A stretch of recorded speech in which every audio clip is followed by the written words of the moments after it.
मुझे लग रहा है कि अभी तक किए हुए डिस्कशन में ये चीजें हमने डिस्कस की थी कि लाइट एक इलेक्ट्रोमैग्नेटिक रेडिएशन है which give sense of vision. ये दो चीजें करता है, रिफ्लेक्शन करता है, रिफ्रैक्शन करता है। रिफ्लेक्शन हमने 9th में पढ़ा था, रिफ्रैक्शन हमें अभी पढ़ना था। रिफ्रैक्शन में हमने देखा कैसे कैसे रिफ्रैक्शन होता है। हमने ये भी देखा कि रेयरर मीडियम क्या होता है और डेंसर मीडियम क्या होता है, अगर याद हो आपको, याद है ना सबको। हमने ये भी देखा कि when light goes from rarer medium to denser medium it bends towards the normal.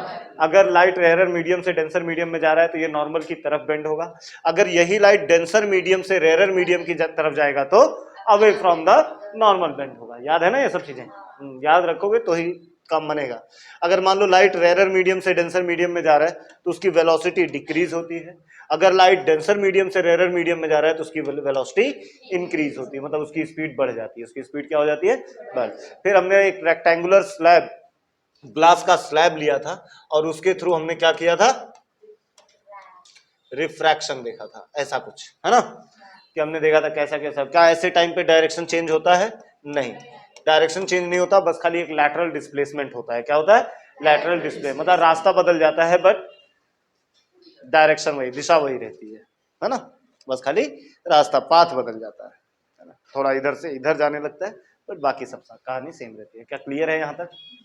किसी कुछ डाउट है? डन। तो आज का लेक्चर हम इसके बाद से स्टार्ट करते हैं। मुझे लगता है कि दो चीजें हमने हाँ, मुझे अभी थोड़ा थोड़ा लेक्चर का याद आ रहा है कि लास्ट वाले लेक्चर में हमने क्या पढ़ा था। एंड में लास्ट वाले लेक्चर में मैं दो चीजें बोल के गया था कि जैसे लॉज ऑफ रिफ्लेक्शन होते हैं वैसे लॉ ऑफ रिफ्रैक्शन होता है। जैसे तुमने 9th में लॉ ऑफ रिफ्लेक्शन नाम की चीज पढ़ी थी, वैसे ही रिफ्रैक्शन में भी लॉ ऑफ रिफ्रैक्शन नाम की चीज पढ़नी पड़ेगी। पहली चीज ये, और दूसरा एक क्वेश्चन हमने डिस्कस किया था जिसका आंसर हमें इस वाले लेक्चर में मिलने वाला है कि ये तो पता चल गया सर कि लाइट आ रही है, बेंड हो रही है, लाइट आ रही है, उसकी स्पीड चेंज हो रही है, लेकिन कितना बेंड हो रही है और स्पीड कितना चेंज हो रही है इसके बारे में हमारे पास कोई डेटा नहीं है। तो वही वाला टॉपिक हमें आज डिस्कस करना है, ठीक है। तो चलो स्टार्ट करें अभी लॉज ऑफ रिफ्रैक्शन। सबसे पहले हम रिफ्लेक्शन की बात कर लेते हैं थोड़ा सा कि रिफ्लेक्शन के क्या लॉ थे। रिफ्लेक्शन में याद हो तो अगर मान लो हमारे पास कोई एक सरफेस है, प्लेन स्मूथ सरफेस है जिसके एक साइड पॉलिश किया गया हुआ है, अगर लाइट की रे आके इसके ऊपर गिर रही है तो उस रे को हम क्या बोलते हैं, इंसिडेंट रे। जहां पे लाइट आके गिरती है वहां पे हमने क्या ड्रॉ किया, नॉर्मल। यहां से फिर लाइट क्या होती है, रिफ्लेक्ट होके चली जाती है, उसे हम कौन सा रे बोलते हैं, रिफ्लेक्टेड रे। कौन सा रे, रिफ्लेक्टेड रे। ऐसे में दो एंगल बनता है, एक एंगल आई होता है और एक एंगल आर होता है। बाद में बहुत खोजबीन करने के बाद पता चला कि आई और आर दोनों क्या होते हैं, इक्वल होते हैं, और इन्हें ही बोला गया reflection of law of reflection का पहला लॉ या दूसरा लॉ, जो भी बोलो। Reflection, reflection not refraction, reflection के लिए कि आई और आर हमेशा क्या होते हैं, इक्वल होते हैं। दूसरा ये बोला गया कि incident ray, normal and reflected ray all lie on the same plane, all lie on the same plane। ये 9th में तुमने पढ़ा था कि ये इंसिडेंट रे हो, नॉर्मल हो, चाहे रिफ्लेक्टेड रे हो, सबके सब एक ही प्लेन में लाई करते हैं, इनका प्लेन चेंज होता नहीं है। सेम प्लेन का मतलब ये 2D में होते हैं। कैसे होते हैं, 2 डायमेंशनल होते हैं। कैसे होते हैं, 2 डायमेंशनल। हाँ, मुझे पता है कि यहाँ पे कुछ लोगों को अभी थोड़ी सी डाउट आ रही होगी कि ये 2D का मतलब क्या चल रहा है, सेम प्लेन का मतलब क्या चल रहा है, जो थोड़ी देर बाद अभी हम जब लॉ ऑफ रिफ्रैक्शन पढ़ेंगे तब उसमें क्लियर हो जाएगा। 2 मार्क के लिए आपको एग्जाम में पूछते हैं, बहुत ज्यादा ऐसा भी नहीं है कि बहुत टफ है जो तुमको लिखने में दिक्कत होगी, नहीं। और अभी अभी तुमने ट्रिग्नोमेट्री थोड़ी सी पढ़ी है तो मुझे नहीं लगता वो भी तुम्हारे लिए टफ होगा कुछ। ये ट्रिग्नोमेट्री साइन कॉस पढ़ाई है, बस हमें साइन का काम है यहाँ पे। देखो, लॉ ऑफ रिफ्लेक्शन के 2 लॉ हैं, दोनों लॉ हमें देखने कि मान लो ये हमारे पास कोई एक सरफेस है, इसके ऊपर हम मान लेते हैं कौन सा मीडियम है, रेयरर मीडियम। नीचे हम मान लेते हैं कौन सा मीडियम है, डेंसर मीडियम। अब वो कोई भी मीडियम हो सकता है मैंने नीचे ग्लास ले लिया, हो सकता है मैंने वाटर ले लिया हो, जो भी मन में हो बोले आपको। हो सकता है मैंने डायमंड ले लिया हूँ, मैं ठहरा अमीर आदमी तो भाई मैंने ले लिया, है ना। तो कोई भी चीज हो सकता है। और ऊपर ले लिया मैंने एयर, क्या ले लिया, एयर। तो ऊपर एक साइड हो गया रेयरर मीडियम, एक साइड हो गया डेंसर मीडियम। मान लो मैंने कोई एक इंसिडेंट रे आई, ठीक है। तो जब इंसिडेंट रे आती है, जहां पे आके गिरती है वहां पे हम क्या ड्रॉ करते हैं, नॉर्मल। सारी कहानियों को ध्यान में रखो बस। जब ये नॉर्मल से इंटरैक्ट करेगी ये रे, तो उसके बाद यहां से ये क्या, लाइट कहां जा रही है, फ्रॉम रेयरर मीडियम टू, तो it will bend towards the normal, मतलब नॉर्मल की तरफ बेंड हो जाएगा। ऐसा कुछ कहानी हो गई। मतलब अगर हम देखें तो ये वाला एंगल हमारा बना आई, ये वाला एंगल बना हमारा आर, ये वाला एंगल हमारा आई बना, ये वाला एंगल हमारा आर बना। तो कैलकुलेशन के टाइम पे जब पहला लॉ यहां पे चल रहा है, फर्स्ट वाला लॉ यही है कि अगर मैं साइन ऑफ आई निकालूं और साइन ऑफ आर निकालूं तो और दोनों को डिवाइड करूं तो इसका आंसर जो आएगा वो क्या होगा, कांस्टेंट होगा। इसको समझना थोड़ा सा मुश्किल तो नहीं है, आराम से समझ जाओगे। पहले लॉ लिख लिया जाए फिर समझा जाए। पहले एक बार में फटाफट हम लॉ लिख के खत्म कर लेते हैं, उसके बाद समझते हैं।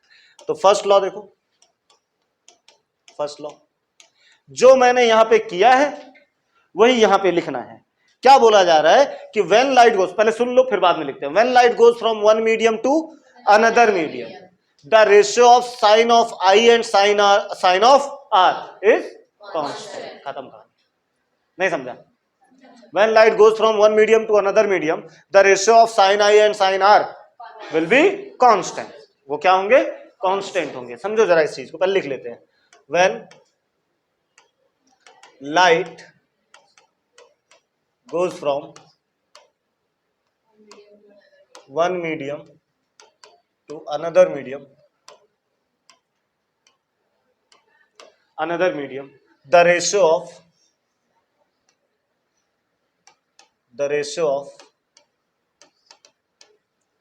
sin I and sin R will be constant. क्या हो जाएंगे वो? कांस्टेंट। मतलब क्या है? मतलब ये हुआ कि sine I upon sine R की वैल्यू क्या हो गई? कांस्टेंट। इस चीज को थोड़ा ढंग से हम डिस्कस करेंगे, कंफ्यूज नहीं होना इसको लेके, अच्छा टॉपिक है। Sine I by sine R क्या होता है? कांस्टेंट आता है, उसका आंसर कांस्टेंट ही रहेगा। ठीक है। दूसरा लॉ, सेकंड वाला लॉ क्या है? सेकंड वाला लॉ वही है जो रिफ्लेक्शन में था कि incident ray, normal and refracted रे, ये कौन सी रे है? Refracted ray, all lie on the same plane. तो मतलब वो वाला लॉ तो भाई एकदम सेम है, तो उसको समझते हैं फिर हम ये वाले पे जाएंगे। तो सेकंड वाला लॉ क्या है हमारा? Incident ray, normal and refracted रे all lie on the same plane। ठीक है, all lie on the same plane, चाहे वो इंसिडेंट रे हो, चाहे वो नॉर्मल हो, चाहे रिफ्रैक्टेड रे हो, सब के सब तीनों के तीनों एक ही प्लेन में रहते हैं। जरा एक ही प्लेन में रहने का मतलब थोड़ा समझा जाए इसको कि क्या होता है एक ही प्लेन में, मतलब क्या बोला जा रहा है। एक ही प्लेन का मतलब ये है, थोड़ा सा इसको फर्स्ट वाला आराम से समझेंगे, उसके लिए डायग्राम वगैरह लगाएंगे। पहले सेकंड वाला समझ लेते हैं ना, अरे जो आराम से समझ में आ जाए पहले उसको बस समझ के खत्म करो।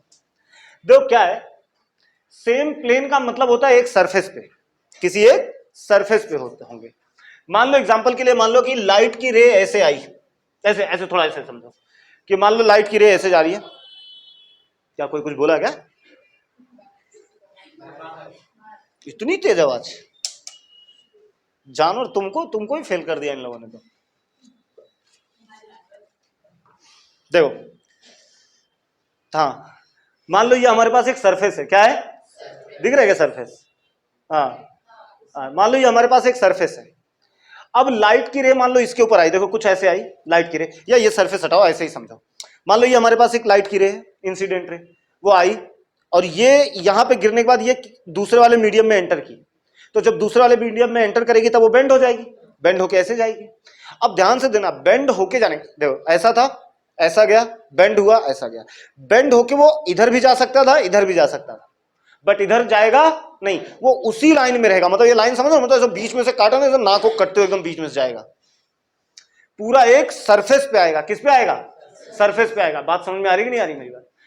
एक प्लेन का मतलब यह है कि जैसे कहा गया, हाँ, कि मान लो लाइट की रे ऐसे, ऐसा समझो वॉल से टच होते हुए आई, ठीक है, और ये एक मीडियम था, इस मीडियम से दूसरे मीडियम में गई तो बेंड हुई। अब बेंड होते टाइम लाइट मान लो एकदम टच करके आ रही थी, लाइट मान लो एकदम टच करते हुए आ रही थी सरफेस को, तो जब बेंड होके जाएगी तो बेंड होते टाइम हो सकता है थोड़ा बाहर की तरफ आ जाए या हो सकता है थोड़ा अंदर की, अंदर बाहर कुछ नहीं ऐसा होने वाला है, जैसा आया था उसी लाइन में सीधा नीचे चला जाएगा। मतलब अगर मैं इसको एकदम ऐसा कट करूं तो दोनों की दोनों रे एकदम बीच में से क्या होंगी, कट हो जाएंगी। सब एक ही प्लेन पे लाई करते हैं, एक ही सरफेस पे लाई करते हैं। समझ में आया कि नहीं आया कि इंसिडेंट रे, नॉर्मल, तीनों कट हो जाएंगे भाई एकदम बीच में से। कैसा है, नॉर्मल भी तो उसी सरफेस पे है ना, एकदम सीधा सीधा ऐसा, वो भी, अरे देखो ऐसा समझ, लाइट की रे आई, इस पॉइंट पे गिरी, यहां नॉर्मल ऐसा है, वहां से उछली फिर, अच्छा रिफ्लेक्शन में देखो, वो भी रिफ्लेक्शन में भी तो पढ़े थे ना तुम कि रिफ्लेक्शन में लाइट आई, गिरी और रिफ्लेक्ट होके गई, तो जब रिफ्लेक्ट होके जा रही है तो ना इधर जाएगी ना इधर, जिस सीधे से आई है उसी स्ट्रेट में चली जाएगी, और नॉर्मल भी उसी स्ट्रेट में पड़ता है रास्ते में, तो all lie on the same plane. अगर इन सारे पॉइंट्स को मिला के मैं ऐसा बना लूं, मतलब ध्यान से सुनो, एक और पहले रिफ्लेक्शन का देखेंगे फिर रिफ्रैक्शन। मान लो ये लाइट की रे है जो आ रही है, पकड़, और ये लाइट की रे है जो यहां से रिफ्लेक्ट होके जा रही है, और ये ठहरा नॉर्मल, दिख रहा है क्या, ये ठहरा नॉर्मल। अगर मैं यहां बीच में से कट करूं तो क्या मुझे एक सरफेस मिलेगा ऐसा, this is one plane, single plane में है ये। अगर मान लो ये यहां से गिरने के बाद इधर ना जाके इधर चला जाता तो बताओ एक सरफेस बन पाता क्या, तो ये एक प्लेन में नहीं है, ये 3D में चले गए, किस में चले गए, मैंने पहले ही बोला था ये कौन सा डायमेंशन है, 2D, या इधर चले गए तो भी क्या हो गया, ये 3D हो गया। समझ में आ रहा है कि नहीं आ रहा है, ये जैसे आए थे जिस सीधी लाइन में आए थे उसी सीधी लाइन में जा रहे हैं, बोलो बात समझ में आई। ये तो हो गया किसकी कहानी, रिफ्लेक्शन। अब जरा रिफ्रैक्शन की बात करते हैं। लाइट रे देखो ऐसे आई, ऐसे बेंड हुई, ना थोड़ा इधर बेंड होगी ना ही थोड़ा उधर, बिल्कुल उसी लाइन में चली जाएगी। समझ में आ रहा है कि नहीं आ रहा है, फिर से सबको अगर कट करोगे तो क्या बनेगा, एक पूरा सरफेस बनेगा। थैंक यू, क्या बनने वाला है, सरफेस। क्लियर है, कुछ डाउट है नहीं, तो दूसरा वाला लॉ समझा, इसलिए मैंने बोला पहले दूसरा समझ लेते हैं। अब बात करते हैं फर्स्ट वाले लॉ को, कि फर्स्ट वाला लॉ एक्चुअली में है क्या। क्लियर है ना दूसरा लॉ, कि सब के सब एक ही प्लेन में, मतलब अगर देखा जाए ना तो मतलब इनका यह कहना है कि incident ray, normal and refracted रे को हम एक पेपर पे ड्रॉ कर सकते हैं, है ना, आराम से कर सकते हैं, कोई दिक्कत ही नहीं है। क्यों भाई, एक ही सरफेस पे तो आते हैं, तो एक पेपर पे ड्रॉ कर सकते हैं। अब वही मान लो ये तुम्हारा पेज है, पेज पे तुमने लाइट ऐसे ड्रॉ की, ड्रॉ करने के बाद लाइट रे मान लो बाहर की तरफ आ गई तो कैसे ड्रॉ करोगे, या पेज के अंदर घुस गई तो कैसे ड्रॉ करोगे, नहीं कर सकते। तुम ड्रॉ इसलिए कर सकते हो क्योंकि उसी सरफेस से उसी सरफेस पे रिफ्लेक्ट होकर चली गई, बोलो हाँ है ना, उसी सरफेस पे आई थी उसी सरफेस से रिफ्लेक्ट होकर चली गई, इस वजह से।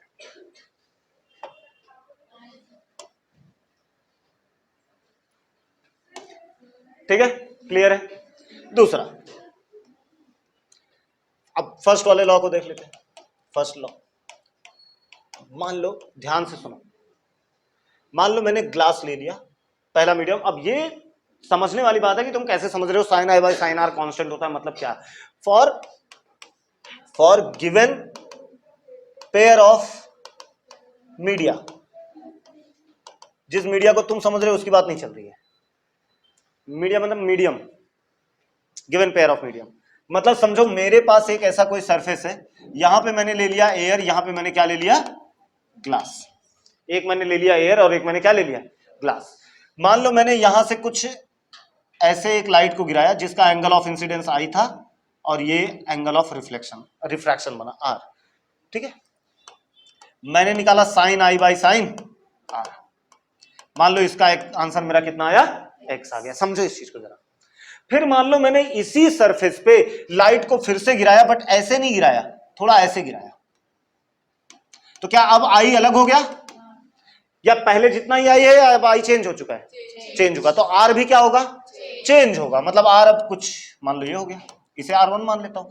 अब अगर मैं मान लो आपसे बोलूं sign I1 upon sine R1 निकालो, तो इसका भी आंसर क्या आएगा, एक्स ही होगा जो पहले आएगा। ऐसा हो ही नहीं सकता कि एक्स की जगह कुछ आ जाए, बस खाली मीडियम सेम होना चाहिए। पहले भी कहां से कहां गया था, एयर से ग्लास में, अभी भी कहां जाना चाहिए, एयर से ग्लास। बात समझ में आ रही कि नहीं आ रही। मान लो मैंने बोला और थोड़ा ऐसा आ गया, तब तो आई और ज्यादा हो जाएगा, फिर आर भी थोड़ा बढ़ जाएगा, तो फिर से मान लो इसे I2 मान लेता हूं, इसे R2, तो sine of I2 upon sine of R2, फिर से इसकी वैल्यू निकालोगे तो कितना आएगा, कांस्टेंट। सबकी वैल्यू x आएगी। तुम्हें समझा कि नहीं समझा? मतलब अब ऐसा क्यों होगा सर, आई तो बदल रहा है, फिर इन दोनों का रेशियो क्यों नहीं बदल रहा है? सिंपल सी बात है, वो इसलिए हो रहा है क्योंकि जब जब आई बदल रहा है आर भी अपने आप बदल रहा है, वो भी वैल्यू चेंज कर रहा है। ये वो बात हो गई कि जैसे मैंने बोला 1/2 था मेरे पास, तो तुमने बोला आधा था, मैंने बोला नहीं 1 जो था अब 2 बन गया, तो तुम बोलोगे सर 2 फिर 4 बन गया होगा, अभी भी ये आधा ही है। मैंने बोला 1 जो था वो 3 बन गया, क्या बन गया 3, तो 2 भी कितना बन गया होगा, 2 3 जा 6, 3 1 जा 3 2 जा, अभी भी ये क्या है, आधा ही है। मतलब सिर्फ एक नहीं बदल रहा है, बदल रहे हैं तो कौन बदल रहे हैं, दोनों, और रेशियो क्या बन जा रहा है, कांस्टेंट। क्या बात समझ में आई? तो दोनों लॉ को अच्छे से समझो ढंग से। बाकी तुमको पूछा तो सिर्फ ये 2 स्टेटमेंट जाएगा बस एग्जाम में, कि दोनों स्टेटमेंट तुमको आते हैं कि नहीं आते। तो पहला स्टेटमेंट क्या है, when light goes from one medium to another medium the ratio of sine I and sine R will be constant. और ये जो कांस्टेंट हुआ है इस लॉ को बोलते हैं Snell's law. Snell's law, Snell's law, एक स्नेल नाम के साइंटिस्ट थे जिन्होंने ये लॉ दिया था, इसलिए इस लॉ का नाम ही पड़ा है क्या, स्नेल्स लॉ। कौन सा लॉ, स्नेल्स लॉ। तो कभी कभी आपको एग्जाम में ये भी पूछा जाता है गाइस कि मतलब स्नेल्स लॉ लिखने के लिए आता है, तुम ये मत सोचना है ये क्या आ गया, नहीं तुम सोच सकते हो, एक तो कभी कभी तुम सोचते हो क्या पता सोच लो उसी दिन, तो हो सकता है ऐसा। नहीं दोनों का नहीं, सिर्फ ऊपर वाले को बोलते हैं, इस रेशियो को, इस एक्चुअली में इस रेशियो को बोलते हैं स्नेल्स लॉ। उन्होंने ये दिया था कि sine I by sine are is equal to constant, sine I by sine are is equal to constant. बोलो बात क्लियर है, कोई डाउट है? नहीं। इसके ऊपर भी क्वेश्चन करवाया जा सकता है बट आपको आज तक पूछा नहीं है, नहीं तो मैं करवाया होता जरूर, बट ठीक है छोड़ो, नहीं पूछा है तो किस लिए इतनी मेहनत करना। नहीं नहीं नहीं,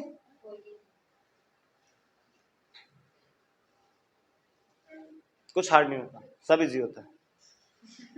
चलो ध्यान देते हैं, डन, आगे बढ़ जाए। तो ये एक हमारा पार्ट था। क्वेश्चन इसमें से क्या ही करवाऊंगा मैं, अगर जैसे मैंने बोल दिया कि मैं एंगल ऑफ इंसिडेंस मान लो 30 डिग्री था, एंगल ऑफ इंसिडेंस कितना था 30 डिग्री था, और मैंने बोल दिया कि कांस्टेंट की वैल्यू कुछ तो रही होगी, तो बताओ एंगल ऑफ रिफ्रैक्शन कितना होगा, तो वो तुम्हें निकालना पड़ेगा, है कि नहीं? तो वो डिपेंड करता, मतलब जैसे मैंने बोल दिया आई की वैल्यू कितनी है, ऐसे समझो, पूछते उसते नहीं है बट सुन लो, मान लो आई मैंने बोला 30 डिग्री और एक्स की वैल्यू मतलब जो कांस्टेंट है, हाँ कांस्टेंट मान लो कितना हो गया, मैंने बोल दिया जो कांस्टेंट है वो 2 है, कितना है 2 है, तो मैंने बोला आर बताओ कितना होगा, तो हमने लगाया क्या, sine I by sine are is equal to constant, sine i कितना है 30 divided by sine are is equal to constant. अरे बोलो हाँ या ना, साइन 30 कितना होता है 1/2, कांस्टेंट कितना होता है दिया है हमें 2, उसको नीचे ला के रख दिया 2 और साइन आर को उधर भेज दिया, सो 2 नीचे चला जाएगा 4 आ जाएगा, तो 1/4 हो जाएगा हमारा क्या, साइन आर 1/4 आ गया। समझ में आ रहा है कि नहीं आ रहा है? तो ऐसे बदलती रहेंगी कहानियां, हालांकि ऐसे क्वेश्चन तुमको पूछते नहीं है तो अच्छी बात है, बहुत बढ़िया है, उचित है। तो हाँ है तो इजी, क्लियर है। अब आता है रिफ्रैक्टिव इंडेक्स। कौन सा टॉपिक, रिफ्रैक्टिव इंडेक्स। 2 टॉपिक हमें पढ़ने हैं, refractive index, absolute refractive index, और उसके बेस पे 2 4 6 10 क्वेश्चन, 2 4 क्वेश्चन, हाँ तो समझो जरा। रिफ्रैक्टिव इंडेक्स ये खुद में बता रहा है कि रिफ्रैक्टिव इंडेक्स कुछ और नहीं बल्कि एक टेबल है, क्या है, टेबल है जो कुछ ना कुछ तो बताने वाला है हमें। देख कोई इंफॉर्मेशन देगा और क्या, कोई इंडेक्स होता है तो हमें क्या देता है, इंफॉर्मेशन देता है, ध्यान दो। रिफ्रैक्टिव इंडेक्स से हमें क्या मिलने वाला है, हमने ये चीजें देखी कि जब लाइट एक मीडियम से दूसरे मीडियम में जा रहा है ना, जब लाइट एक मीडियम से दूसरे मीडियम में जा रहा है तो उसकी स्पीड क्या हो रही है, चेंज, स्पीड चेंज हो रही है, बट ये हमें नहीं पता कि वो स्पीड कितना चेंज हो रही है भाई, आधी हो गई, 1/3 हो गई, बढ़ गई, कम हुई, कुछ पता नहीं है उसके बारे में। तो ये कितना चेंज हुई ये इंफॉर्मेशन हमें कौन लाके दे देगा, रिफ्रैक्टिव इंडेक्स। क्लियर हो रही बात, ये हमें कौन बताएगा, रिफ्रैक्टिव इंडेक्स। दूसरा ये बेंडिंग भी तो होगी, बोलो हाँ या ना, लाइट की बेंडिंग भी होगी, तो वो बेंडिंग मतलब थीटा, चाहे वो आई की बात चल रही हो चाहे वो आर की बात, वो एंगल कितना थीटा, कितना एंगल ऑफ इंसिडेंस होगा या कितना एंगल ऑफ रिफ्रैक्शन होगा, तो ये भी बताएगा कौन हमें, रिफ्रैक्टिव इंडेक्स। ठीक है, रिफ्रैक्टिव इंडेक्स। अब रिफ्रैक्टिव इंडेक्स लिखने के कई तरीके होते हैं, कोई एक तरीके से नहीं लिखा जाता। जैसे मान लो, पहली बात तो रिफ्रैक्टिव इंडेक्स को रिप्रेजेंट किया जाता है बच्चों दो चीजों से, एक तो एन से, दूसरा म्यू से। ठीक है, आपकी इस बुक में किसका यूज किया गया है? एन, तो हम एन का ही यूज करेंगे। ठीक है, तो अगर मान लो ऐसा लिख दिया गया N21, अगर ऐसा कहीं लिखा है तो इसे आप कैसे पढ़ोगे पहले वो समझो, बाद में थोड़ी देर में अभी समझ में आ जाएगा तुमको। N21 अगर कहीं लिखा है तो आप इसे बोलोगे, N मतलब क्या? रिफ्रैक्टिव इंडेक्स, तो आप इसे पढ़ोगे refractive index, refractive index of second medium. कौन सा medium? Second medium, with respect to, हाँ उस दिन बताया था क्या मैंने? झूठ मत बोलो, सच बताओ, गधे हो? इधर हाँ भी बोल रही है। नहीं बोला सर मैंने। अगर मतलब क्या, कैसे पढ़ोगे इसे? Refractive index of second medium with respect to first medium. अच्छा, इसमें से रिफ्रैक्टिव इंडेक्स किसका निकाल रहे हो? सेकंड का। किसके रिस्पेक्ट में निकाल रहे हो? फर्स्ट के रिस्पेक्ट में। किसके रिस्पेक्ट में? फर्स्ट के रिस्पेक्ट में। समझ में आया? अगर मान लो यही N12 लिख दिया है तो इसको क्या बोलोगे आप? Refractive index. पहले पढ़ने का तरीका समझ लो, फिर आगे देखेंगे हम। Refractive index of first medium with respect to second medium, है कि नहीं? मान लो मैंने ऐसा लिख दिया, G और A मतलब एयर, G मतलब ग्लास, A मतलब एयर, G मतलब ग्लास। अब इतना तो समझ जाना, चैप्टर ही तुम्हारा रिफ्रैक्शन चल रहा है, तुम उसमें G का मतलब कुछ और समझोगे, A का मतलब कुछ और समझोगे, तो कैसे चलेगा? इतना तो दिमाग होना ही चाहिए। इसे हम क्या पढ़ेंगे? Refractive index of glass with respect to air. बात समझ में आई? वैसे ही अगर मान लो लिखा है NaG तो हम इसे क्या पढ़ेंगे? Refractive index of air with respect to glass. अरे तुम्हें समझ में आ रहा है कि नहीं आ रहा है? ऐसा कुछ भी दिया हो तुम पढ़ लोगे ना, समझ लोगे? अगर मान लो मैंने ऐसा लिख दिया N ऑफ WNG तो क्या पढ़ोगे इसे? Refractive index of water with respect to. और अगर ऐसा लिख दिया है तो NGW तो refractive index of with respect to. बात तुम्हें समझ में आ गई? मान लो मैंने ऐसा लिख दिया तो refractive index of water with respect to D, D मतलब डायमंड, तो refractive index of water with respect to, और उल्टा रख दिया इसको NDW तो refractive index of diamond with respect to. अच्छा, अलग अलग बुक अलग अलग चीजें भी बताती है। कभी हो सकता है किसी बुक में इसी ऐसा ना लिख के इसका उल्टा लिखा जाए, तो तुम कंफ्यूज मत होना, वो भी सही ये भी सही, सब सही, बस तुम एक कोई चीज ध्यान में रख लेना, तुम्हें कैसे पढ़ना है। कंफ्यूज मत होना। अगर तुम्हें ऐसे समझ में आ गया है तो फिर अब यही दिमाग में रखो कि हाँ भाई ऐसा ही होता है, बात खत्म। तो रिफ्रैक्टिव इंडेक्स ऑफ, इसको हम क्या बोलेंगे? Second medium with respect to first medium. हो सकता है किसी किसी बुक में ऐसा लिखा हो 2 1 ऊपर लिखा रहेगा, इसका भी मतलब वही है, refractive index of second medium with respect to.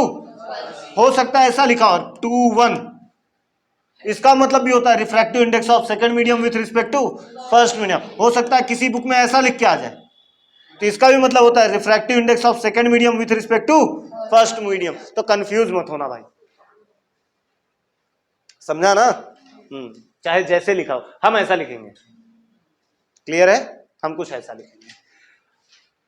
कुछ डाउट? अच्छा, अब मेन बात ये है, इसको मैं रब कर रहा हूं थोड़ा, इसकी वैसे भी जरूरत नहीं है कि है, तुम बस हाँ बोल के देखे होते इस बार। क्लियर है यहां तक की चीजें? अब जरा ढंग से समझो इसके क्या बोलना चाह रहे हैं लोग। पहले समझो लाइट कहां से कहां जा रही है, किसका रिफ्रैक्टिव इंडेक्स निकाल रहे हो? विथ रिस्पेक्ट टू, मतलब लाइट फर्स्ट वाले मीडियम से कहां जा रही है? मतलब ऐसे कुछ लाइट जा रही है, this is first, this is second medium, light ऐसी जा रही है। अगर मान लो हमने ऐसा बोला कि refractive index of first medium with respect to second medium, इसका मतलब लाइट सेकंड मीडियम से कहां जा रही है? फर्स्ट मीडियम में, ऐसे जा रही है। समझ में आया? इसका मतलब क्या? Refractive index of glass with respect to air, कि लाइट एयर से कहां जा रही है? इसका मतलब ग्लास से कहां जा रही है? इसका मतलब वाटर से कहां जा रही है? सॉरी ग्लास से कहां जा रही है, इसका मतलब वाटर से, इसका मतलब, इसका मतलब, बात समझ में आई? अब ऐसे कितने रिफ्रैक्टिव इंडेक्स के आंसर आएंगे, सोचो जरा, अनगिनत कितने आ जाएंगे भाई, बहुत सारे आ जाएंगे। तो इतने कितने हम लिखते रहेंगे, कितने के याद करते रहेंगे? इसलिए एक टर्म आया जिसका नाम रखा गया एब्सोल्यूट रिफ्रैक्टिव इंडेक्स। क्या नाम रखा गया? Absolute refractive index. उसकी सहायता से हम सारे काम कर लेते हैं, उसी की सहायता से हम सारे काम कर लेते हैं, कोई दिक्कत नहीं होती। बात समझ में? क्लियर हुआ यह? कोई डाउट नहीं ना? तो लिखने आएगा, मैंने मान लो ऐसा लिख दिया, refractive index of third medium with respect to, हाँ बोलो सेकंड किधर गया, मुझे नहीं मालूम, कहीं तो गया, क्यों नहीं हो सकता? मान ले मैंने ऐसा दिया, देख मैंने बोला एयर था, एयर के बाद एक कांच का ग्लास था, मतलब ग्लास था, उसके बाद फिर नीचे पानी भरा था, लाइट ये इसमें से आई, इसमें से आई, इसमें से गई, तो क्यों नहीं हो सकता थर्ड मीडियम? ये क्या बात है? होने को तो हो सकता, होने को तो कुछ भी हो सकता है। हाँ क्लियर है?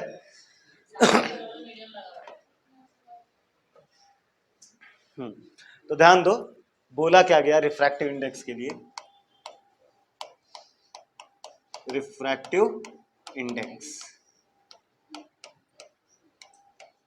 RI N से रिप्रेजेंट किया गया। इन्होंने बोला refractive index of second medium with respect to first medium is equal to V1 upon V2। बिल्कुल भी कंफ्यूज ना हो, V1 अपॉन V2 मतलब V क्या है? Velocity in first medium, V2 क्या है? Velocity in second.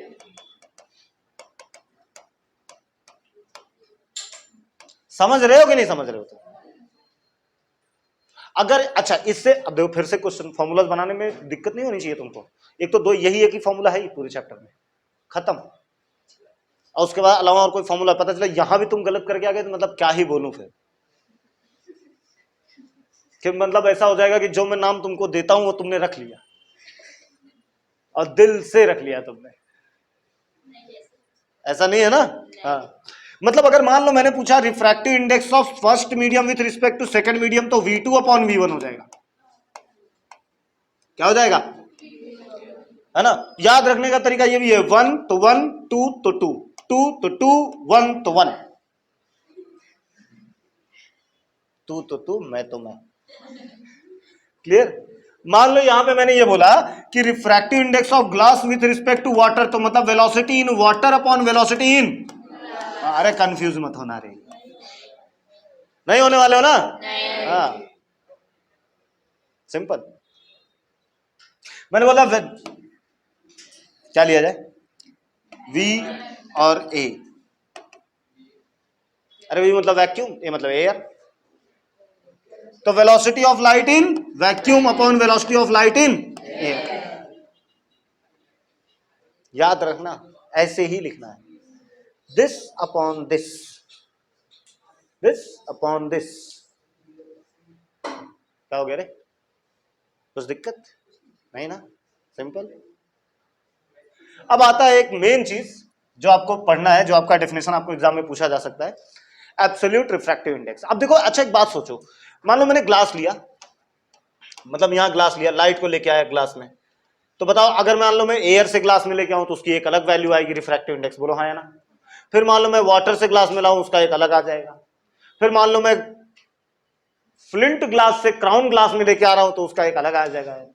फिर मान लो डायमंड से मैं ग्लास में लेके आ रहा हूं, उसका अलग है ना आएगा।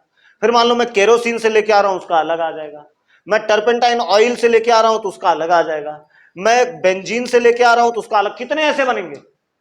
बहुत सारे। और सिर्फ अभी तो ग्लास का बना, अब मैं ग्लास हटा के यहां वाटर रख रहा हूं, उन्हीं सब में से फिर वाटर का बनेगा, सबका अलग अलग। तो ऐसे कितने बनेंगे?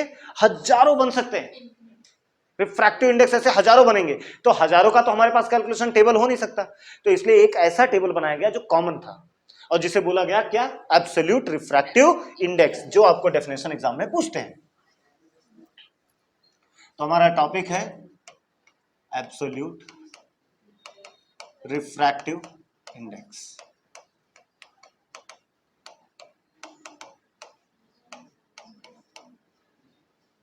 ठीक है, absolute refractive index. Absolute refractive index ये बोलता है कि अगर पहला वाला मीडियम, ध्यान से सुनो, पहला वाला मीडियम अगर वैक्यूम है तो एब्सोल्यूट रिफ्रैक्टिव इंडेक्स है। फर्स्ट मीडियम क्या होना चाहिए? जैसे वैक्यूम से अगर वाटर में लाइट गई तो हम बोलेंगे absolute refractive index of water. अगर वैक्यूम से एयर में गई तो हम क्या बोलेंगे? Absolute refractive index of air. मैंने बोला वैक्यूम से ग्लास में गई तो absolute refractive index of glass. मैंने बोला वैक्यूम से डायमंड में गई तो absolute refractive index of diamond. अगर पहला वाला मीडियम जहां से लाइट आ रही है वो कौन हो जाए? वैक्यूम हो जाए, तो जो रिफ्रैक्टिव इंडेक्स की वैल्यू आएगी वो कौन सी होगी? Absolute refractive index. कुछ अलग नहीं है, वही चीज है, बस खाली विथ रिस्पेक्ट टू वैक्यूम इन्होंने कैलकुलेट करके पहले से ही रखा है और वही उसी का टेबल आपको दिया हुआ है। नहीं याद क्यों करना, वो देंगे, टेंशन ना लो उसका, वो लिख के देंगे यार, टेंशन क्यों लेते? ठीक है, तो एब्सोल्यूट रिफ्रैक्टिव इंडेक्स देखो, मतलब इसको क्या बोले, इफ ऐसा लिखो, इससे भी इजी लिख देते, the refractive index of a medium, किसी मीडियम का refractive index with respect to vacuum क्या होना चाहिए? पहला वाला क्या होना चाहिए? वैक्यूम। बस खत्म, वही एब्सोल्यूट रिफ्रैक्टिव इंडेक्स होता है। The refractive index of a medium with respect to vacuum is known as absolute refractive index of that medium।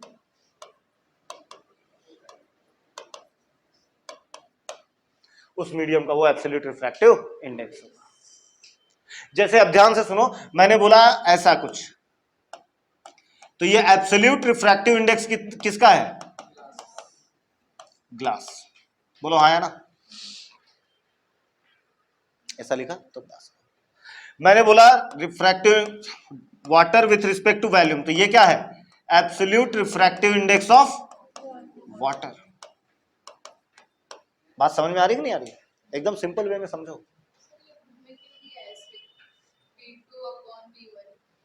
कहा? हाँ, तो उन्होंने विथ रिस्पेक्ट टू वन निकाल, refractive index of one with respect, तो वो देख उधर 2 है तो ऊपर 2 आया है, देख ना, उस साइड 2 है तो ऊपर 2 आया, नीचे इस साइड 1 है तो, अरे उन्होंने ऐसा लिखा है refractive index of 2 1 with respect to 2, तो क्या आएगा? V2 अपॉन V1 आएगा। वही अगर उन्होंने लिखा होता 2 1 तो क्या आता? V1 अपॉन V2 आता। वही तो अभी तक कब से लिख रहा हूं मैं, देख 1 अपॉन 2 2 अपॉन 1। अब वही 2 इधर ना लिख के उधर लिखेंगे, कहा?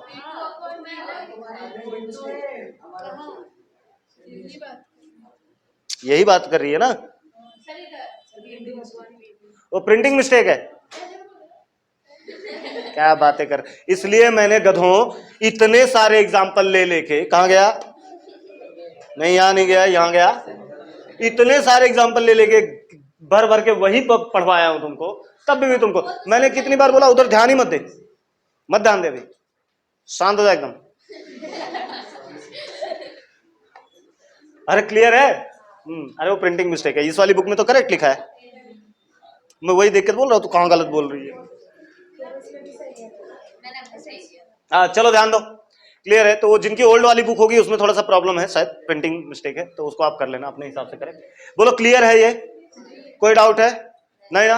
अब अगर मान लो मुझसे कोई पूछे कि रिफ्रैक्टिव, ध्यान देना अभी कहता हूं, refractive index of glass with respect to vacuum अगर पूछा जा रहा है तो इसका मतलब है velocity in vacuum upon velocity in,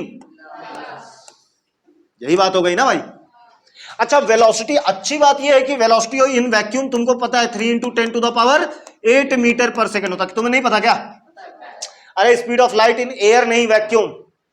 3 × 10⁸ air में भी हम उतना ही मानते हैं, बट एक्चुअली में 2.9 होता है एयर में। बट 2.9 इज लाइक तेरे तुम्हारे पास 100 रुपया में 1 रुपया ले लिया तो भी तुम यही बोलोगे कि हाँ 100 रुपया है मेरे पास, हालांकि है नहीं, बट क्या ही जाता है बोलने में। 3 × 10⁸ मीटर पर सेकंड, 3 × 10⁸ मीटर पर सेकंड। ये velocity of light in vacuum होता है। बाकी ये सब का पता नहीं, ये सब जैसा डेटा देंगे वैसा हम काम करेंगे। क्या तुम्हें कोई डाउट है? तो द रिफ्रैक्ट होता क्या है, the refractive index of a medium with respect to vacuum is known as absolute refractive index of that medium. अगर एब्सोल्यूट रिफ्रैक्टिव इंडेक्स पूछा जा रहा है, इसका मतलब लाइट कहां से आ रही है, वैक्यूम से एंटर कर रही है। अब तुम्हारी बुक क्या कर रही है वो समझो। तुम्हारी बुक बोल रही है एक काम करते हैं, लगभग जितने भी ट्रांसपेरेंट मीडियम है जहां जहां रिफ्रैक्शन होता है उनका क्या निकाल के रख लेते हैं, एब्सोल्यूट रिफ्रैक्टिव इंडेक्स। सबका एब्सोल्यूट रिफ्रैक्टिव इंडेक्स निकाल के रख लेते हैं और वही उसी का टेबल आपको दिया हुआ है। प्लास्टिक फाइबर ना ट्रांसपेरेंट होता है ना जो, हाँ तो क्या दिक्कत है, पॉलीमर भाई उसमें तो एग्जांपल है ना, बेंजीन देख C6H6 पॉलीमर है या नहीं है, बेंजीन नहीं दिखा क्या? तो बहुत कुछ है उसमें, जितने भी अब देखो सबके थोड़ी दिए होंगे यार, इसमें जितने के वो दे सकते थे उतने दिए वो, जिसका भी पूछेंगे उसका वो लिख के देंगे रिफ्रैक्टिव इंडेक्स। तो तुम का ताप ले रहे हो, जास्त टेंशन घेऊ नको। अरे ओ नका नाका नाका चलो ध्यान लो, आगे बढ़ जाए। क्लियर? किसी को कुछ डाउट तो अभी पूछ लो, क्योंकि अब यहां से स्टार्ट कर रहा हूं मैं न्यूमेरिकल। एग्जांपल नंबर, अच्छा सब मिला जुला के एक चीज तो पता चल गई कि sir refractive index of second medium with respect to first medium is V1/। क्या तुम सबको ये आता है? इतना झूठे लोग मैंने लाइफ में नहीं देखा। चलो ध्यान दो, पहला example number 1, if the absolute refractive index of benzene is 1.5, then find the speed of light in benzene। ठीक है, फर्स्ट क्वेश्चन कंप्लीट। क्या बोला गया? If the refractive index of benzene is 1.5, then find the speed of light in benzene। Benzene के अंदर speed of light कितनी होगी? ठीक है, तो ध्यान देते हैं, पहले तो देखते हैं the refractive index of benzene बोला, मतलब ये refractive index of benzene with respect कुछ लिखा है क्या इन्होंने? नहीं लिखा है, मतलब ये इनका ये किसके रिस्पेक्ट में जा रहे हैं? वैक्यूम। ये एब्सोल्यूट की बात कर रहे हैं, क्या बात कर रहे हैं? मतलब हमारा दिमाग तुरंत काम करना चाहिए कि refractive index of benzene with respect to vacuum. इसका आंसर उन्होंने कितना दिया है? 1.5। और हमसे पूछा वेलोसिटी इन बेंजीन कितना होगा। समझ में आ रहा है कि नहीं आ रहा है? वेलोसिटी इन बेंजीन कितना होगा? चल ठीक है, तो refractive index of benzene with respect to vacuum क्या होगा? Velocity in vacuum upon velocity in, अभी लिखा था तुमको याद नहीं है क्या? समझा ना क्या लिख रहा हूं मैं? इतने भी बड़े गधे मत बनो रे, 2 मार्क का क्वेश्चन आता है एग्जाम में, पता चला ये भी तुम नहीं करके आ रहे हो। आ रहा है ना? हो गया, ये करवाया था मैंने। अच्छा याद हो गया, फिर ठीक है।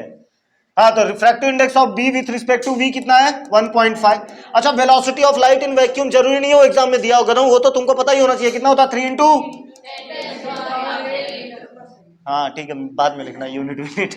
फिर यहां मैंने लिख दिया वीबी। वीबी को इधर भेजा, इसको इधर भेजा, वीबी है 3 × 10⁸ डिवाइडेड बाई 1.5 कहा गया? नीचे। देखो ट्यूबलाइट लोग लेट समझ रहे हैं इन लोग को, ये कौन अभी तक नहीं समझा? 1.5 1 जा, 1.5 2 जा, तो वेलोसिटी इन बेंजीन कितनी आ गई? 2 × 10⁸ मीटर। तुम्हें समझ में आया? क्या था क्वेश्चन में? कुछ नहीं, इससे सिंपल क्वेश्चन हो ही नहीं सकता कुछ। बस वैसे वर्ड्स में लिख के देंगे, वो कैसे लिख के देंगे? वर्ड्स में लिख के देंगे। फिर तुम कंफ्यूज मत होना, हाँ मत होना। क्लियर? अब मान लो वर्ड्स में लिखे, जैसे मैंने लिख के दिया वैसे। बाकी अगर एग्जांपल करने हो तो फटाफट एग्जांपल हम बहुत सारे कर सकते हैं। जैसे एग्जांपल नंबर 2, अगर मैं फास्ट जाऊं बोल देना, मतलब तुमको फास्ट लगा तो उधर देखने वाले को तो पता नहीं क्या लगेगा, है कि नहीं? अगर तुमको ही फास्ट लग गया तो। वैसे बेंजीन का वैल्यू मैंने सेम लिया है, 1.5 ही हो।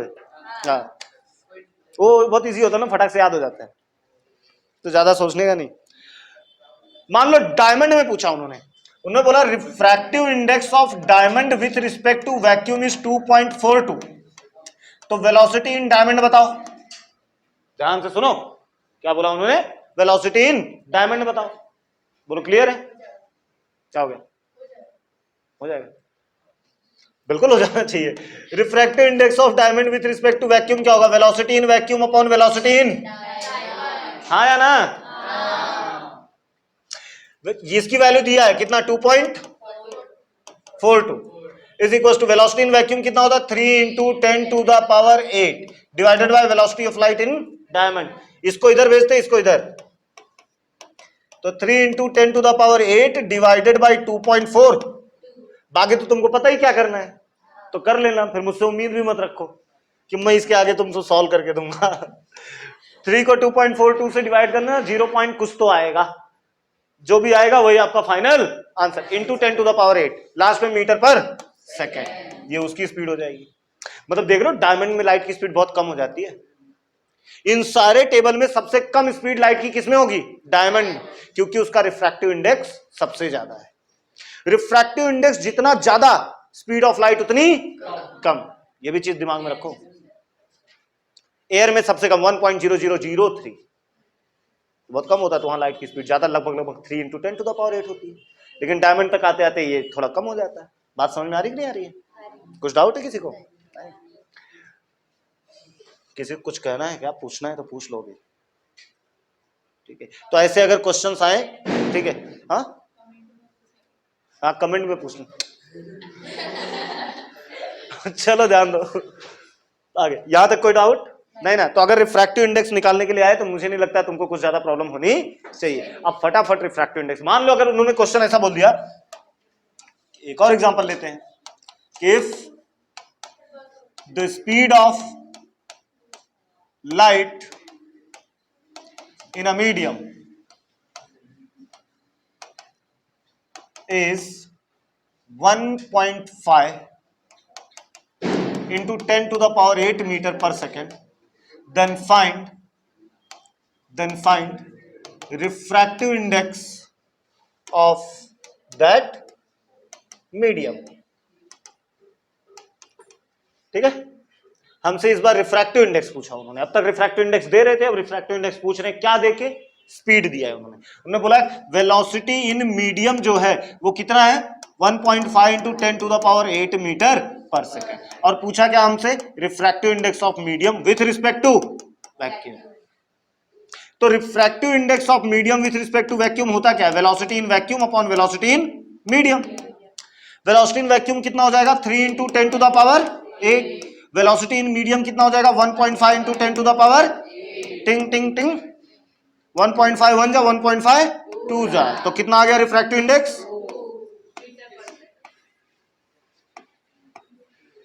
कितना आया रिफ्रैक्टिव इंडेक्स? 2। इसका कोई यूनिट नहीं होता क्योंकि ये भी मीटर पर सेकेंड, ये भी आपस में क्या हो गए? कैंसल। तो इसका कोई यूनिट नहीं है, ये यूनिटलेस होता है। कैसा होता है? यूनिटलेस। अब कुछ चीजें फटाफट दिमाग में तुम्हारे रह जाना चाहिए। रिफ्रैक्टिव इंडेक्स की जितनी भी वैल्यू तुमने देखा, डायमंड की कितनी थी? 2.42, इसकी कितनी आई? 2। थोड़ी देर पहले हमने बेंजीन लिया था, कितना था? 1.5। थोड़ी देर पहले हमने एयर की बात की, 1.0003। क्या किसी की भी वैल्यू 1 से कम थी? मतलब एक बात हमेशा याद रखो कि value of refractive index always greater than, हमेशा 1 से ज्यादा होता है। 1 किसका होता है? 1 होता है वैक्यूम का। किसका होता है? वैक्यूम का।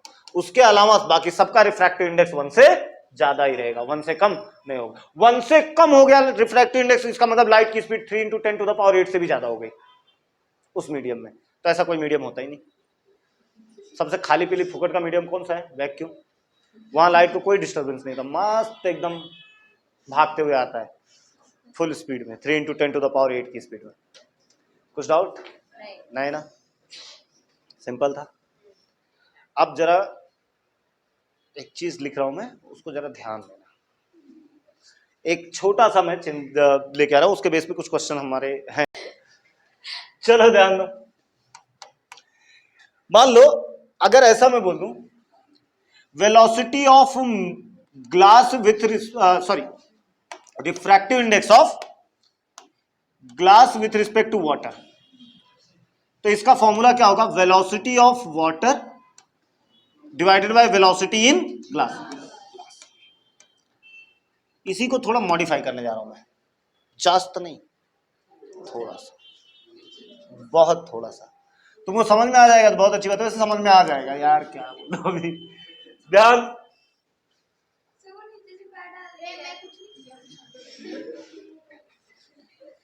है हाँ, फिर अच्छी बात है। ध्यान दो रे, ज्यादा सोचो मत, देखो भी।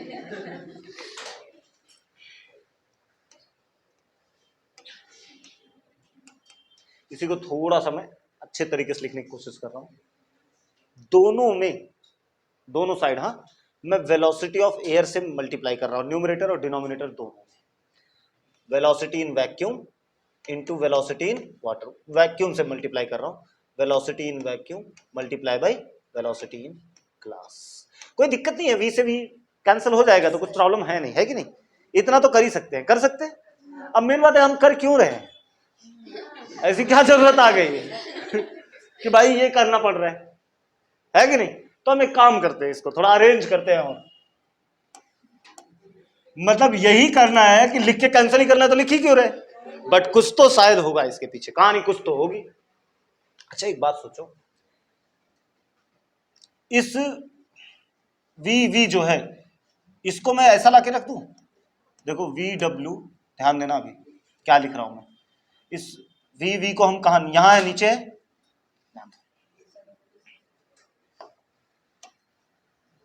कंफ्यूज मत हो ना, थोड़ा सा कंफ्यूजिंग है, बट मैं नहीं चाहता तुम कंफ्यूज हो, तुम समझ जाओगे तुम्हारे लिए काफी बेटर होगा। अच्छा, इस वी वी को मैं ऐसा लिख सकता हूं, V W upon V V V G upon V we.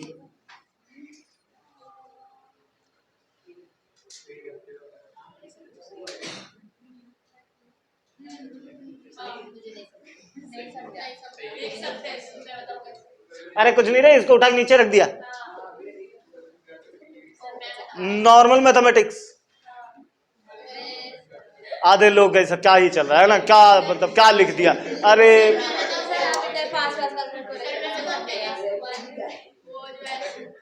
चलो ठीक है, एक काम करो, मैं ना तुम्हारा लेवल समझ रहा हूं रे,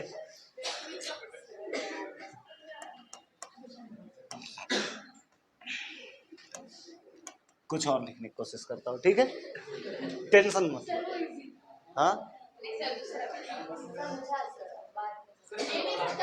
देखो, दोनों को एक काम करते हैं, दोनों को हम डिवाइड कर देते हैं, किससे? न्यूमरेटर और डिनोमिनेटर वेलोसिटी ऑफ वैक्यूम से डिवाइड कर देते हैं दोनों को।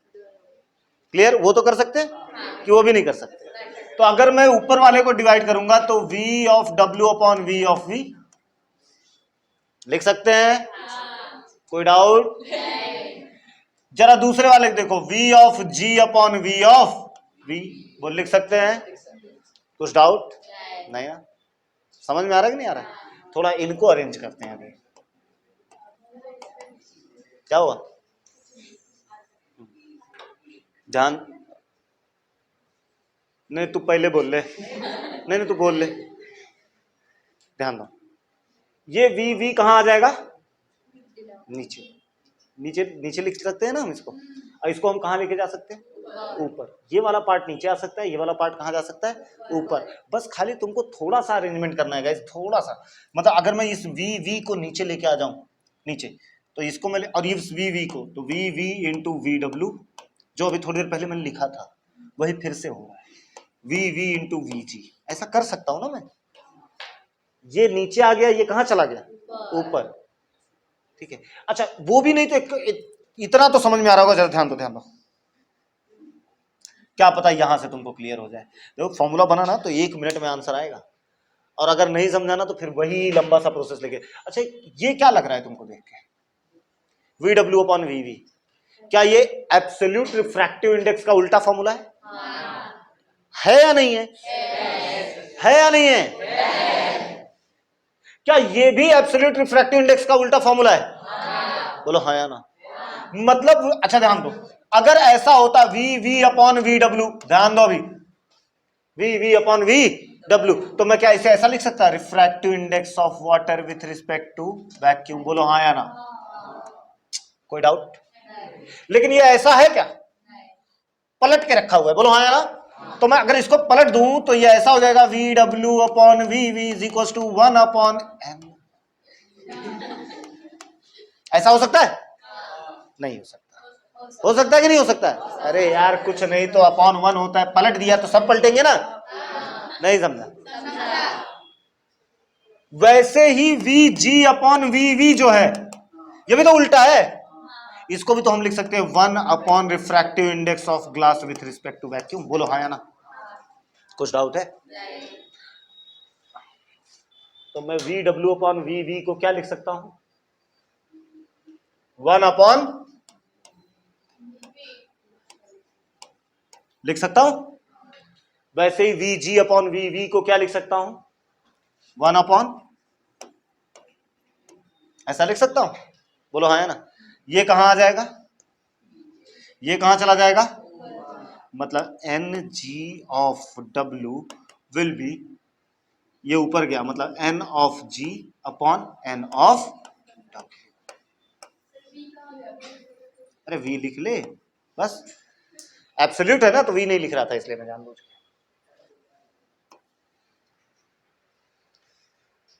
दूर दूर तक कुछ पल्ले नहीं पड़ा ना, क्या ही हो गया, मतलब ऐसा लग रहा है सर इस डायरेक्ट 9 10th की बातें छोड़ के सीधा 11 12th में घुस गए है ना। पता नहीं क्यों ऐसा फील हो रहा है ना। अरे गधों, दिमाग के मारे हो रहे तुम लोग। ये तुम ही लोग हो जो मालूम क्या, जब घुटना दर्द होता है तो तुम सर खो जाते हो। उल्टा हो गया क्या, जब सर दर्द होता है तो घुटना खो जाते हो। समझो अभी। इतनी पार्ट को ध्यान में रखना। अरे बेइज्जती कर रहा हूं इसलिए मत बोलो समझा, सच में समझो इस चीज को। ध्यान दो, अरे ध्यान दे रहे, ध्यान दो, इधर ध्यान दो। एकदम क्लियरली अगर आप देखोगे तो मैंने सिर्फ क्या किया, दोनों को VV से क्या किया, डिवाइड किया। ये मुझे refractive index, absolute refractive index दिखा, बट उसका उल्टा दिखा, उल्टा दिखा तो 1 अपॉन में दिखा। बोलो हाँ या ना। ये भी एब्सोल्यूट रिफ्रैक्टिव इंडेक्स है बट उल्टा था, तो इसको भी किसमें लिखा, 1 अपॉन। ये चला गया कहां, ऊपर, ये कहां आ गया, नीचे, तो ऐसा कुछ दिखा। जरा इसको साथ में रखते हैं और जरा फिर से हम अपने फॉर्मूले को देखते हैं। Refractive index of second medium with respect to first medium का फॉर्मूला क्या था, velocity of 1 upon velocity of. क्या इसमें किसी को कोई दुख है, कोई त्रास है? और वैसे ही जरा देखो ये वाला फॉर्मूला जो हमने अभी बनाया, refractive index of second medium with respect to first medium, जरा देखो इसका फॉर्मूला क्या है। यहां जो है ये वहां ऊपर हो गया और ये वाला कहां चला गया, मतलब क्या मैं ऐसा बोल दूं, refractive index of second medium upon refractive index of first medium. बोलो हाँ है ना।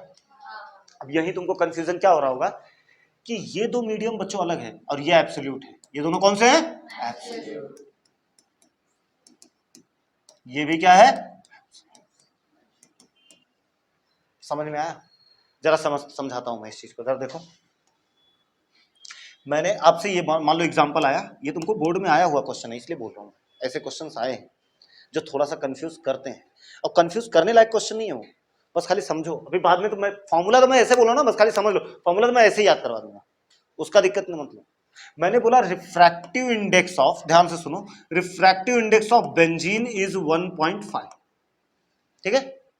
मैंने बोला रिफ्रैक्टिव इंडेक्स ऑफ किसी और मीडियम का, कोई भी और मीडियम ले लो, उसका रिफ्रैक्टिव इंडेक्स मान लो कितना है, 2। तो हमसे इन्होंने पूछा refractive index of that medium with respect to benzene बताओ। क्या उन्होंने एब्सोल्यूट पूछा है, एब्सोल्यूट पूछा है क्या? Refractive index of a medium पूछा विथ रिस्पेक्ट टू बेंजीन, और एब्सोल्यूट कब होता है, जब विथ रिस्पेक्ट टू क्या हो, वैक्यूम। और ये जो इन्होंने दिया ये क्या है, एब्सोल्यूट है। तो ध्यान दो, refractive index of medium with respect to benzene, या तो इसका formula V B upon V M हो जाएगा। लेकिन क्या इस फॉर्मूले से मेरा कोई काम बन रहा है, नहीं, क्योंकि ये तो दिया ही नहीं है, दिया तो कुछ और है। तो इस टर्म में क्या इसका उल्टा लिखना है, इसका उल्टा लिखोगे क्या मतलब, N of refractive index of medium upon refractive index of benzene. Values put कर दो सीधा, एनएम कितना है 2, 1.5, जो आंसर है वो फाइनल आंसर।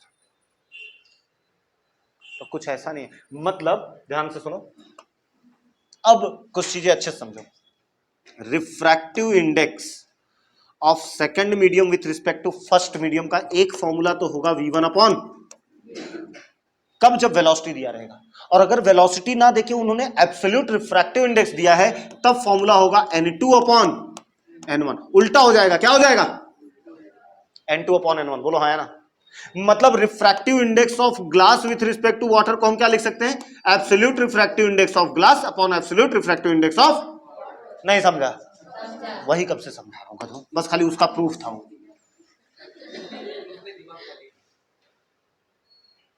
दिमाग में दीमक हो गया तो क्या कर सकते हैं। मतलब रिफ्रैक्टिव इंडेक्स ऑफ, ध्यान सुनो, refractive index of diamond with respect to glass अगर निकालना हो तो क्या लिखेंगे हम, absolute refractive index of diamond divided by absolute refractive index of glass. बोलो हाँ या ना। वही वेलोसिटी के फॉर्म में लिखना हो तब क्या लिखेंगे, वीजी अपॉन वीडी। बोलो हाँ या ना, दोनों उल्टा काम करते, देखो डीजी वीजीडी। बोलो हाँ या ना, तो वो दिमाग में रहना चाहिए। कोई डाउट। अब जैसे मैं क्यों ये इतना फोर्सफुली इतना बोल बोल के तुमसे ये करवाया कि तुम अपने बुक में पेज नंबर 79 पे जाओ जरा, और उसमें सॉल्व द फॉलोइंग एग्जांपल में, ठीक है, सॉल्व द फॉलोइंग एग्जांपल में बी वाला क्वेश्चन दिख रहा है, उसको पढ़ते हैं जरा। उन्होंने क्या बोला, the absolute refractive indices of the glass and water. देखो रिफ्रैक्टिव इंडेक्स ऑफ ग्लास कितना दिया है, 3/2। बोलो हाँ ना।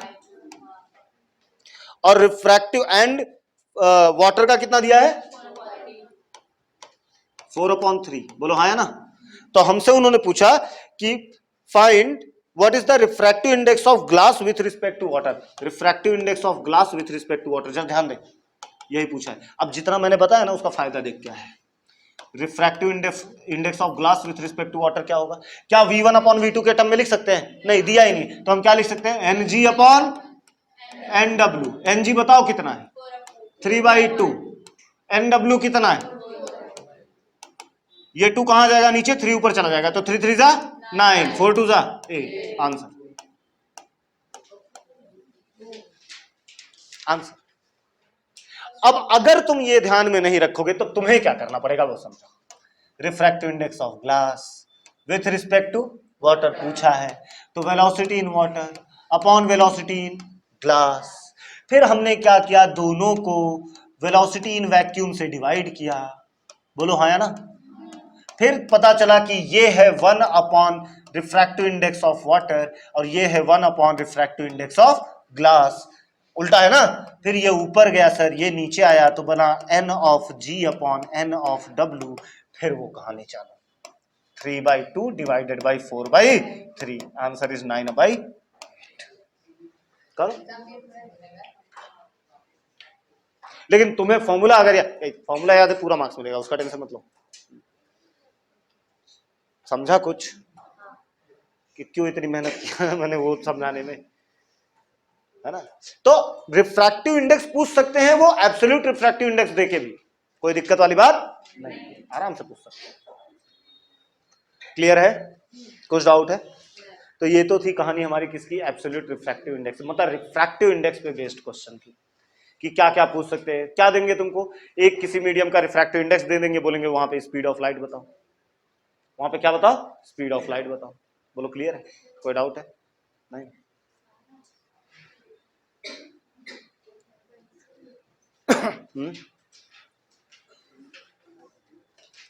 बाकी उसके ऊपर भी एक क्वेश्चन दिया है, वो भी कर लेते क्या, पहला वाला, ये तो बी था, वो फर्स्ट वाला। The speed of light in a medium is 1.5। अभी किया था मैंने, मैं नहीं कर रहा, अभी किया था ना हमने, देखो जरा कहाँ गया कहाँ गया कहाँ गया, 1.5 वाला 1.5, हाँ ये रहा, यही था ना वो, हाँ 2 आंसर आया अभी का। तो एक्सरसाइज के लिए ध्यान दो, इधर सबका ध्यान इधर रहना चाहिए। जब चैप्टर स्टार्ट हुआ था तो हमने चैप्टर में सबसे पहले किसके बारे में पढ़ा, लाइट के बारे में पढ़ा था। पता चला कि ये इलेक्ट्रोमैग्नेटिक रेडिएशन है जो सेंस देता है हमें कुछ भी विजन के लिए, है ना। फिर हमने देखा लाइट के इस चैप्टर में 2 पार्ट में ये चैप्टर भागने लगा। एक चैप्टर गया था किसकी तरफ, रिफ्लेक्शन की तरफ, और एक चैप्टर किसकी तरफ गया, रिफ्रैक्शन की तरफ। अच्छी बात, खूबसूरत बात ये थी कि ये 9th में आपको पढ़ा के खत्म कर दिया गया था, जो तुमने बहुत अच्छे से पढ़ा, ठीक है। अब इसके बाद आगे पूरा सच बोलेंगे। फिर हम बात करते हैं रिफ्रैक्शन की, किसकी, रिफ्रैक्शन की। रिफ्रैक्शन में हमने देखा कि जब लाइट एक मीडियम से दूसरे मीडियम में जाए, है ना, तो उसे रिफ्रैक्शन करते हैं। बट इस टाइम पे जाते जाते उसकी क्या हो जाती है, बेंडिंग हो जाती है। अब वो बेंडिंग या तो नॉर्मल की तरफ होती है या नॉर्मल से दूर होती है। समझ रहा है कि नहीं समझ रहा है, या तो नॉर्मल की तरफ होती है, नॉर्मल से दूर होती है। ये 2 चीजें होती है बेंडिंग। साथ ही साथ उसकी वेलोसिटी में क्या आता है, चेंज होता है। या तो उसकी वेलोसिटी बढ़ जाती है या तो उसकी वेलोसिटी कम हो जाती है। तो ये डिपेंड किस पे कर जाता है भाई, लाइट कहां से कहां जा रही है, लाइट कहां से कहां जा रही है। तो पता यह चला कि अगर लाइट मान लो Rn से Dm गया, कहां गया,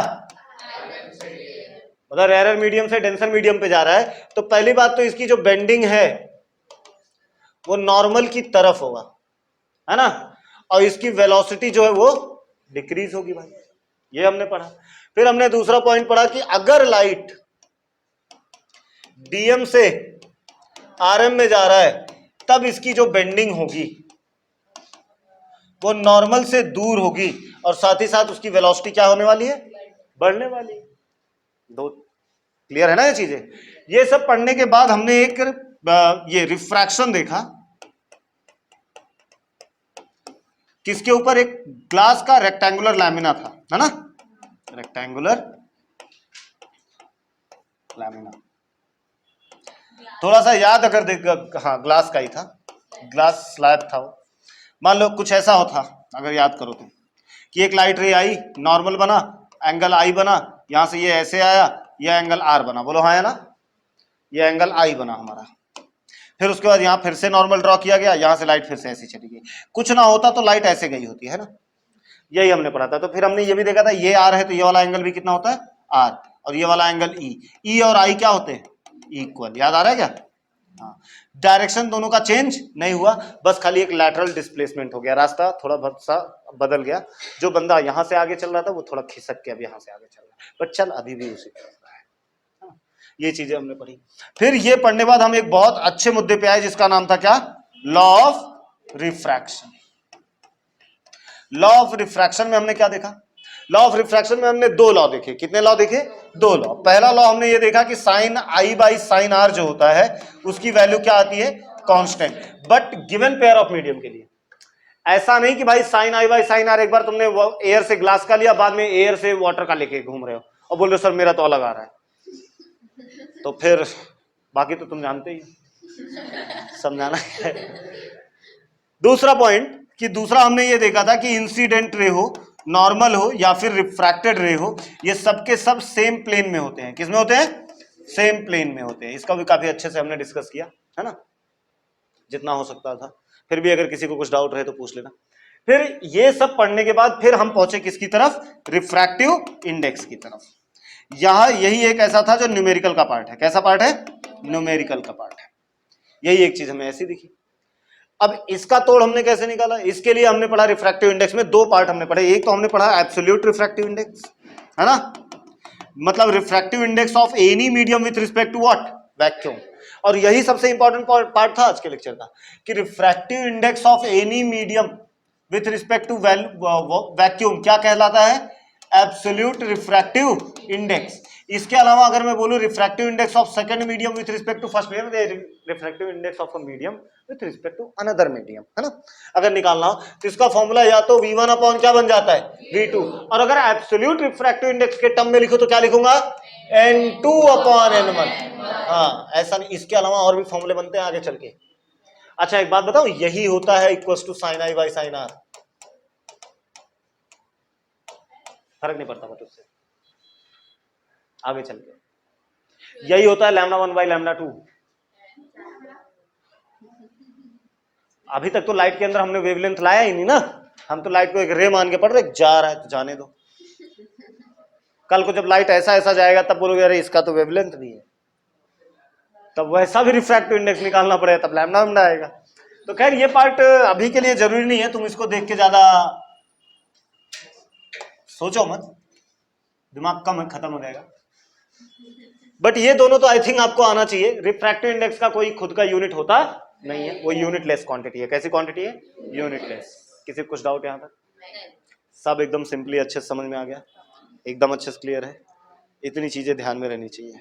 हाँ, इसके बाद स्टार्ट होता है हमारा अगला टॉपिक, और वो अगला टॉपिक है जैसे कुछ टॉपिक आप पढ़ने हैं ये कि जैसे TIR क्या होता है, टोटल इंटरनल रिफ्लेक्शन। फिर हमें पढ़ना है ट्विंकलिंग ऑफ स्टार, कि मतलब है ना जो हम बचपन में पढ़ते थे, ट्विंकल ट्विंकल,